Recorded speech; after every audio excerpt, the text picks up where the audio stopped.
విహా ఏం రాసుకుంటున్నావు? Okay okay ఆహా ఏబిసిలా okay. ఓహో సరే. ఎవరి బొమ్మ వేస్తున్నావు? ఎవరి బొమ్మ? జ్యోతి బొమ్మ. చూడండి జ్యోతి బొమ్మ ఎలా ఉంది.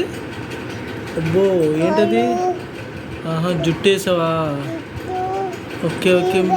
మరి ఐస్ వేసావు ఐస్? Okay okay. ఇయర్స్ వేసావా? ఇయర్స్ బాగుంది.